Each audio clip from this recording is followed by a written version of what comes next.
এই দেশ, এই দেশের মাটি, মানুষই আমার সবকিছু।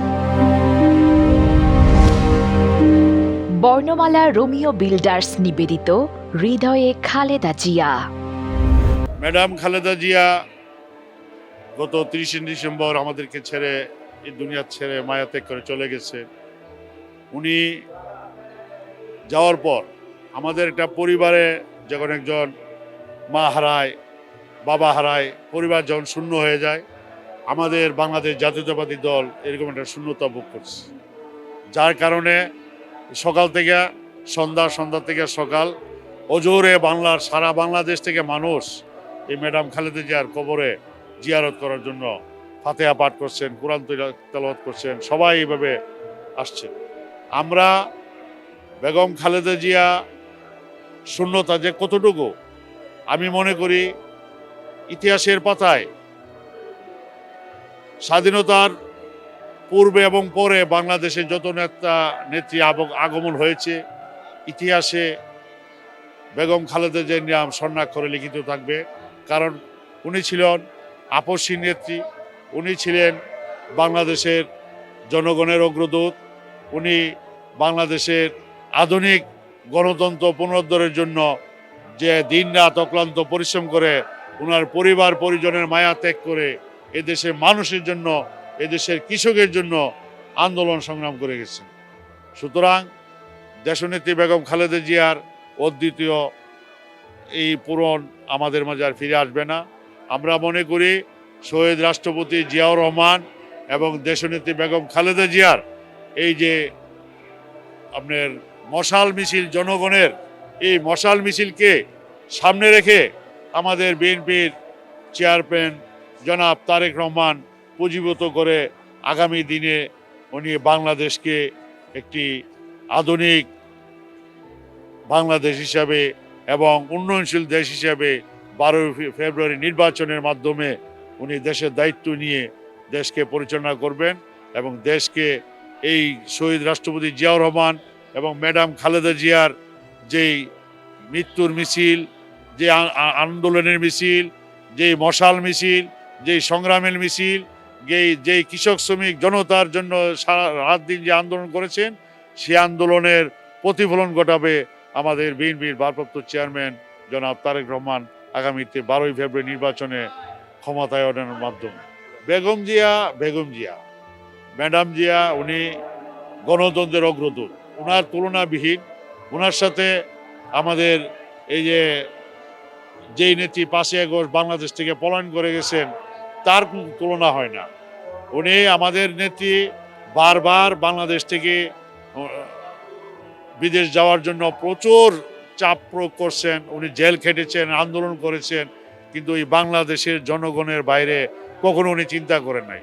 কিন্তু ওই নীতির নাম আমি নিতে চাই না। উনি বারবার এই দেশ থেকে মনে করেন যখনই কোনো আন্দোলন সংগ্রাম আসছে উনি চুপ করে বাংলাদেশ থেকে পালিয়ে গেছেন। আর এবার তো বাংলাদেশের মনে করেন সমস্ত কিছু নিয়ে একবারে পালিয়ে গেছেন। সুতরাং ওই নীতির সাথে আমাদের নেত্রী কোনো তুলনা দয়া করে করবেন না। এই নেত্রী আমাদের নেত্রী আপসীন দেশনেত্রী এবং সারা বাংলাদেশের মানুষের হৃদয় স্পন্দন, মমত্ববোধ নিয়ে যে দিন রাত যাকে ভালোবেসেছেন তারই প্রতিফলন আজকে মনে করেন এই যে ম্যাডাম জিয়ার মৃত্যুর পরেও আজকে কতদিন হয়ে গেল, আজকে প্রায় 30 থেকে আজকে 8 তারিখ, মানুষ ওজোরে সারা বাংলাদেশ থেকে সকাল থেকে সন্ধ্যায় আসতেছে।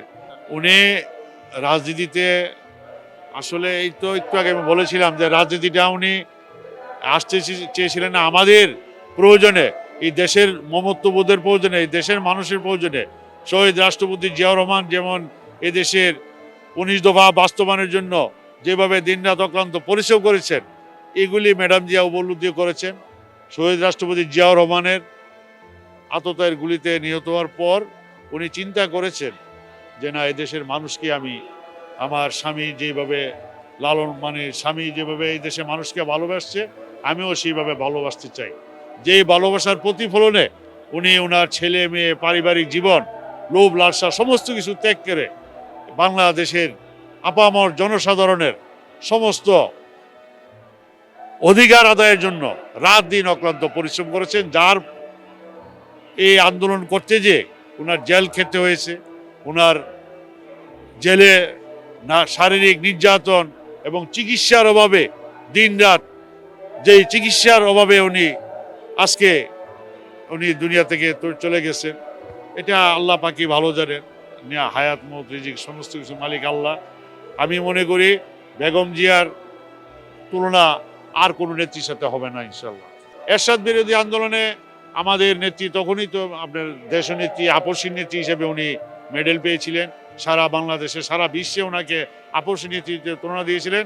কারণ স্বৈরাচার বিরোধী আন্দোলনে সবাই এই যে শেখ হাসিনা আতাত করেছিলেন, কিন্তু আমাদের দেশনেত্রী বেগম খালেদা জিয়া আতাত না করে এরশাদের এই স্বৈরাচার বিরোধী আন্দোলনে ছাত্র জনতা নিয়ে যে আন্দোলন করেছেন, তখন থেকেই আপসীন নেত্রী হিসাবে দেশনেত্রী বেগম খালেদা জিয়া মেডেল পায় সারা বাংলাদেশে সারা বিশ্বে।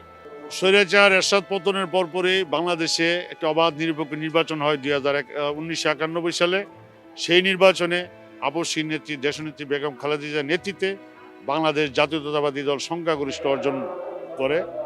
তখন বাংলাদেশের রাষ্ট্রপতি শাসিত সরকার বিলুপ্তি করে প্রধানমন্ত্রী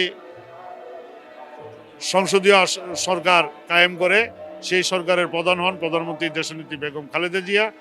তখন তিনি বাংলাদেশে কৃষকদের জন্য কৃষি ঋণ মওকুফ এবং খাল খনন থেকে আরম্ভ করে শহীদ রাষ্ট্রপতি জিয়াউর রহমানের যে 19 দফা কর্মসূচি ছিল, সেই কর্মসূচিগুলি আবার পুনরায় চালু করার ব্যবস্থা করেন। বিশেষ করে বাংলাদেশে নারী শিক্ষা উন্নয়নে নারীদের জন্য যেমন বেগম রোকেয়া বিশ্ববিদ্যালয় স্থাপন সহ বেগম রোকেয়া নামে বিশ্ববিদ্যালয়, মানে নারীদের জন্য উনি অনেক মহিলা বিষয়ক অধিদপ্তর পরিচালনা করেন। মহিলাদের জন্য বিশেষ শিক্ষা ব্যবস্থা তৈরি করেন। উচ্চ মাধ্যমিক পর্যন্ত স্কুলে মহিলাদের বেতন ফ্রি করে, যাতে মহিলারা অনায়াসে লেখাপড়া করতে পারে, সেই ব্যবস্থা উনি কায়েম করেন। 2001 থেকে 6 আসলে দেখেন 1996 সাল থেকে 2001 এই সময়টায় আমাদের প্রধানমন্ত্রী দেশনেত্রী বেগম খালেদা জিয়া ক্ষমতায় ছিল না। তখন দেশে আইন শৃঙ্খলার প্রচণ্ড অবনতি ঘটেছিল। ওই সরকারের আমলে দেশে লুটতরাজ হানাহানি বিভিন্ন অকারেন্স হয়েছে, যার কারণে আমাদের 2001 সালে প্রধানমন্ত্রী দেশনেত্রী বেগম খালেদা জিয়ার নেতৃত্বে ক্লিন হার্ট অপারেশন তৈরি হয় এবং র্যাব তৈরি হয়, যাদের মাধ্যমে বাংলাদেশে এই আইন শৃঙ্খলা উন্নয়নের ক্ষেত্রে আমাদের দলেরও নেতাকর্মী কেউ বাদ যায় নাই এবং দেশে আইন শৃঙ্খলা পর্যাপ্ত পরিমাণে নিরাপত্তা করার জন্য যা যা করার তৎকালীন সময়ে আমাদের খালেদা জিয়ার সরকার তাই করেছিলেন। সদ্য সংবাদে হৃদয়ে বাংলাদেশ যে প্রোগ্রামটা, হৃদয়ে খালেদা জিয়া যে প্রোগ্রামটা নিয়েছে, এটা অত্যন্ত একটা সুদূর প্রসারী পরিকল্পনা। বাংলাদেশে এটা করার জন্য সদ্য সংবাদকে আমি বাংলাদেশ জাতীয়তাবাদী কৃষক দল কেন্দ্রীয় সংসদের পক্ষ থেকে আন্তরিকভাবে ধন্যবাদ জানাচ্ছি এবং এটা অত্যন্ত গঠনমূলক একটা পরিকল্পনা সদ্য সংবাদ নিয়েছে। তাই জন্য সদ্য সংবাদের প্রত্যেক সদস্যদেরকে আবারও আমি ধন্যবাদ জ্ঞাপন করছি। বর্ণমালা রোমিও বিল্ডার্স, জন্মই যার সৃষ্টিতে।